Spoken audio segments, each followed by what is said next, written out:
que l'autre enjeu principal, à part notre fondation, c'est vraiment ça.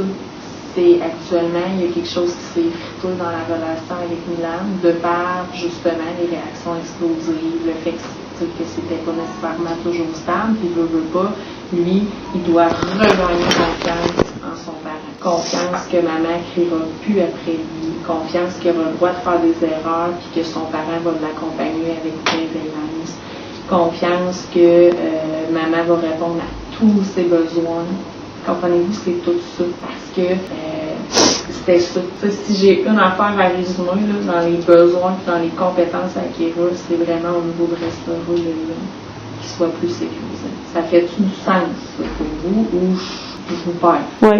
Catherine, y a-t-il d'autres choses que tu dis? Tu sais, si on se fait un plan de match, là, on a vraiment maman prend soin d'elle, on restaure le lien de confiance. Mais je pense que c'est vraiment, il faut partir avec ça. C'est parce que Karine était épuisée. Je l'avais jamais vu autant fatiguée, mettons, 31. Être capable d'avoir du temps pour me laver, pour prendre soin de moi, pour plier le linge, pour faire le ménage, toute la vaisselle. Elle fait ça, elle ne traînera plus, même sur le comptoir, elle va être faite à tous les jours. Tu sais, puis, tu sais, ça devrait l'avoir proche de chez nous aussi. Tu sais, pas de, genre, rester à Trois-Rivières-Ouest, à rue Lavigne, puis avoir une garderie sur Toupin à Sainte-Madeleine, faire 6 heures d'autobus par jour, puis qu'après ça, Excuse, Karine. Puis après ça, on vient de me dire, ouais, mais je comprends pas pourquoi tu chiales. Tu l'as ton répit. T'as 8 heures de répit par jour. Ouais, mais j'en passe 6 en autobus, là. Non, je l'avais dit que ça marchait.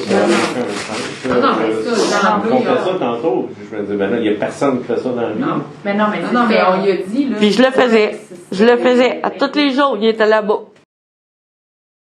Oh, mais pas juste d'avoir du temps pour moi, là. Faut pas juste retenir que je veux prendre du temps pour moi. Je veux avoir du temps pour faire la vaisselle, faire le lavage, plier le linge, faire le ménage des planchers. Ce que tu dis, c'est dans l'ensemble, ça va aider beaucoup. Puis je pense que vous dites, c'est que c'est pas ça la source. Toi, c'est dans l'ensemble, ça va t'aider dans le global de la situation. Parce que moi, je suis sûre qu'avoir eu une garderie, je suis convaincue à 1 000 000 % qu'avoir eu une garderie, on n'en serait pas là, puis Milan serait encore chez nous. Je suis sûre. J'ai l'impression qu'on serait venu mettre un peu des plasteurs, puis fondamentalement, il y a des changements qui ne se seraient pas opérés chez vous. Puis je suis pas en train de dire que c'est pas une bonne idée que vous avez. Non. Non, tu peux pas dire ça. Parce que la thérapie cognitivo-comportementale, elle va m'aider. Puis là, je viens de l'avoir. Tu sais, c'est comme si tu disais que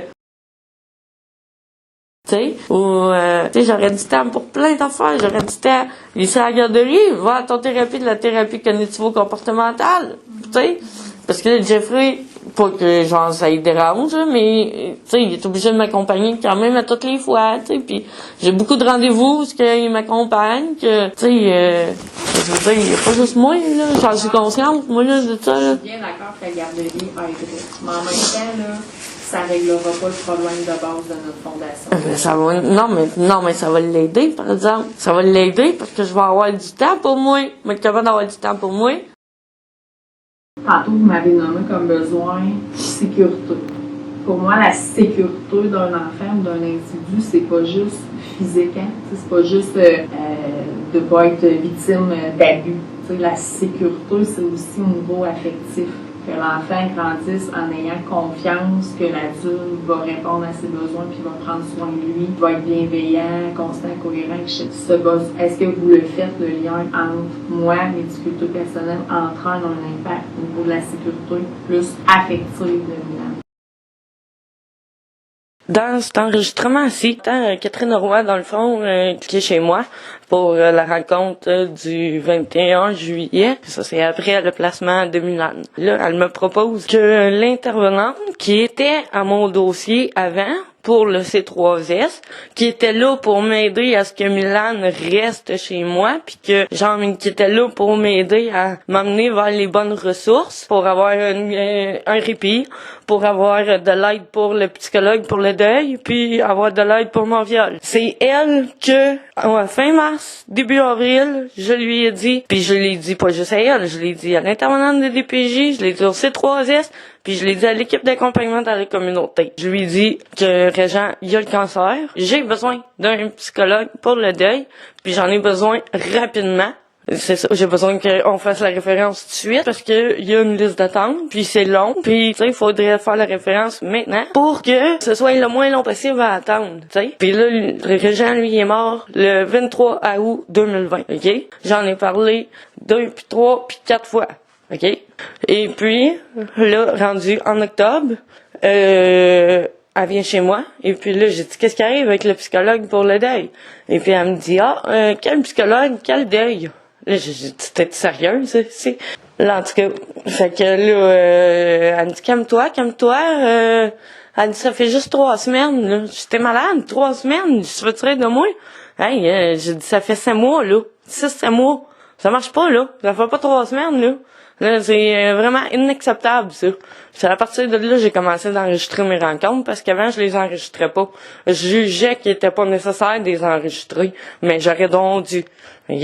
Puis, ensuite de ça, c'est la même intervenante aussi qu'elle est venue me dire quand que j'ai emménagé ici que OK, quand j'ai demandé pour le répit pour la rue Saint-Paul, parce qu'elle me dit, je t'aurais du répit, mais sur le boulevard Sainte-Madeleine. Elle dit, faudrait que tu t'organises pour t'acheter une carte d'autobus. Elle dit, pourquoi pas du répit ici, à l'école Saint-Paul? C'est à 5 minutes de chez nous, je pourrais y aller à pied, puis j'ai dit, je pourrais y aller. Tu sais, je manquerais pas une journée, c'est sûr, puis tu sais, j'aurais pas besoin de me casser la tête des cartes d'autobus, c'est à côté de chez nous. À 5 minutes. Ben, elle me dit, il y en a pas de répit. Je dis, qu'est-ce qu'il y a pas de répit? Il y en a à Trois-Rivières-Ouest, il y en a au Cap, mais il y en a pas ici, à Saint-Paul. Elle me dit non. Ben, j'ai dit, ça veut dire que, genre, il y a pas de place, on va le mettre sur la liste d'attente, pis tout, là, écoute. Elle dit, non, il y a pas de répit. Là, je suis là, OK, mais voyons, ça marche pas, esti. Pourquoi qu'il y a rien du répit à Trois-Rivières-Ouest, du répit au Cap, pis ici, il y en aurait pas? Elle dit, il y a pas de répit. Fait que là, je finis par dire, OK, tu sais, tu dois le savoir, Chris, c'est l'intervenante, c'est 3S pis tout, tu comprends? Moi, je me fie à elle, tu sais.